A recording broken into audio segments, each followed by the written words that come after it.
കൊച്ചിയിൽ ജനങ്ങളെ വലച്ച് കടുത്ത നിയന്ത്രണങ്ങൾ. പ്രധാനമന്ത്രി നരേന്ദ്രമോദി വൈകിട്ട് കൊച്ചിയിലെത്തുന്നതിനെ തുടർന്നാണ് നിയന്ത്രണങ്ങൾ ഏർപ്പെടുത്തിയത്. നഗരത്തിലേക്ക് പുറത്തുനിന്നുള്ള വാഹനങ്ങൾക്കടക്കം പ്രവേശനമില്ല. വിവരങ്ങളുമായി ഉമേഷ് ചേരുകയാണ്. ഉമേഷ്, കൊച്ചി അക്ഷരാർത്ഥത്തിൽ നിശ്ചലമാകുന്നു എന്ന് തന്നെ വേണമെങ്കിൽ അങ്ങനെയെങ്കിൽ നമുക്ക് പറയേണ്ടി വരും. കാരണം പുറത്തുനിന്നുള്ള ഒരു വാഹനങ്ങളെയും കൊച്ചിയിലേക്ക് പ്രവേശിപ്പിക്കുന്നില്ല എന്നാണ് അറിയാൻ കഴിയുന്നത്. നഗരത്തിനുള്ളിൽ വിവിധ വഴികളിൽ നിന്ന് ആളുകളെ തിരിച്ചുവിടുന്നുവെന്ന് മനസ്സിലാക്കുന്നു. എന്ത് തരത്തിലുള്ള നിയന്ത്രണമാണ് ഇപ്പോൾ കൊച്ചി നഗരത്തിലുള്ളത്?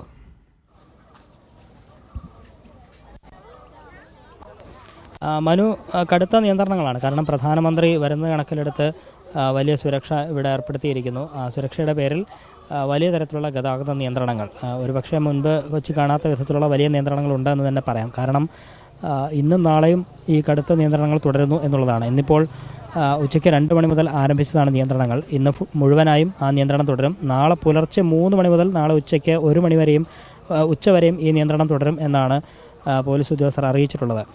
പ്രധാനമന്ത്രി ഇവിടെ കൊച്ചിയിലേക്ക് എത്താൻ, അതായത് ഇന്ന് റോഡ് ഷോ സംഘടിപ്പിച്ചിട്ടുണ്ട്. വൈകിട്ട് 6 മണിക്കാണ് റോഡ് ഷോ നിശ്ചയിച്ചിരിക്കുന്നത്. പക്ഷേ അതിലുമേറെ വൈകും എന്നാണ് ഇപ്പോൾ അറിയാൻ കഴിയുന്നത്. പ്രധാനമന്ത്രി ഈ റോഡ് ഷോയിൽ പങ്കെടുക്കാനായി ഇവിടേക്ക് എത്തുമ്പോൾ ഏതാണ്ട് 7 മണി കഴിയും എന്നൊക്കെയാണ് ഇപ്പോൾ അറിയുന്നത്. പക്ഷേ നമുക്കറിയാം, ഇപ്പോൾ സമയം 4:30 ആകുന്നതേ ഉള്ളൂ.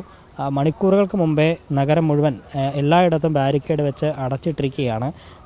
ഒരു വാഹനം പോലും ഈ നഗരത്തിൽ ഈ സിറ്റിയിലേക്ക് കടത്തിവിടുന്നില്ല എന്നുള്ളത് തന്നെയാണ് ഏറ്റവും പ്രധാനപ്പെട്ട കാര്യം. അതിലുപരിയായി ഈ റോഡ് ഷോ നടക്കുന്നത് ഈ ജനറൽ ആശുപത്രിക്ക് മുൻപിലൂടെയുള്ള റോഡിലൂടെയാണ് പ്രധാനമന്ത്രി റോഡ് ഷോ നടത്തുന്നത്. അതുകൊണ്ട് തന്നെ മറ്റു റോഡുകൾ അടച്ചിടും മുമ്പ് തന്നെ ഈ ജനറൽ ആശുപത്രിക്ക് മുൻപുള്ള ആ റോഡ് അത് പൂർണ്ണമായും അടച്ചിട്ടുണ്ട്. ഒരു വാഹനങ്ങൾക്കും ഇതിലൂടെ കടന്നു പോകാൻ അനുമതിയില്ല എന്നുള്ളതാണ്. സ്വാഭാവികമായും ആശുപത്രിയിലേക്ക് വരുന്നവരെയും ഒക്കെ അത് ബാധിക്കാൻ സാധ്യതയുണ്ടാകുന്ന തരത്തിലുള്ള പ്രശ്നങ്ങളുണ്ട്. പക്ഷേ വളരെ മണിക്കൂറുകൾക്ക് മുമ്പേ തന്നെ ആ ഭാഗത്തുള്ള ആ റോഡ് പൂർണ്ണമായും അടച്ചിട്ടുണ്ട്. ഒപ്പം നേരത്തെ ഞാൻ സൂചിപ്പിച്ചതുപോലെ നഗരത്തിൻ്റെ മറ്റിടങ്ങൾ, പ്രത്യേകിച്ച് ഹൈക്കോടതി junction, MG road, Rajaji junction, Kaloor, Kadavanthra എന്നിങ്ങനെ വിവിധ മേഖലകളിൽ നിന്ന് ഈ സിറ്റിയിലേക്ക് വരുന്ന എല്ലാ വഴികളും അടച്ചിട്ടിരിക്കുകയാണ്. അത് സാധാരണഗതിയിൽ ഇത്തരത്തിൽ VIP സന്ദർശനം പ്രമാണിച്ച് 1-2 മണിക്കൂറുകളൊക്കെയാണ് ഇത്തരത്തിൽ നിയന്ത്രണങ്ങൾ ഉണ്ടാകാറുള്ളത്. അത് സ്വാഭാവികമാണ്. പക്ഷേ ഇതിപ്പോൾ 2 ദിവസം പൂർണ്ണമായി ഇത്തരത്തിൽ ഉണ്ടാകുന്നു എന്നുള്ളതാണ് ഏറെ ബുദ്ധിമുട്ടിലാക്കിയിരിക്കുന്നത്. നേരത്തെ ഞാൻ സൂചിപ്പിച്ചതുപോലെ ഇന്ന് ഉച്ചയ്ക്ക് 2 മണി മുതൽ ഇന്ന് മുഴുവനായും പ്രധാനമന്ത്രിയുടെ റോഡ് ഷോ അവസാനിക്കുമ്പോൾ ഏതാണ്ട് 8 മണിയോട് അടുപ്പിച്ചാകും എന്നാണ് ഇപ്പോൾ അറിയാവുന്നത്. ഏറ്റവും ഒടുവിലായി അറിയുന്നത് അങ്ങനെയാണ്. അപ്പോൾ രാത്രി വരെ ഈ നിയന്ത്രണങ്ങൾ പോകാൻ സാധ്യതയുണ്ട്.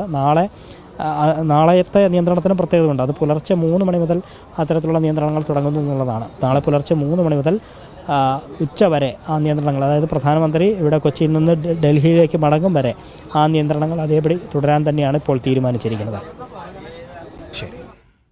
ഉമേഷാണ് കൊച്ചിയിൽ നിന്ന് വിവരങ്ങൾ നൽകിയത്. കൊച്ചിയിൽ കടുത്ത നിയന്ത്രണങ്ങൾ. പ്രധാനമന്ത്രിയുടെ വരവിനെ തുടർന്നാണ് കൊച്ചിയിൽ ഇത്രയധികം നിയന്ത്രണങ്ങൾ കടുപ്പിച്ചിരിക്കുന്നത്. കൊച്ചി നഗരത്തിലേക്ക് പുറത്തുനിന്നുള്ള വാഹനങ്ങളടക്കം പ്രവേശിപ്പിക്കില്ല.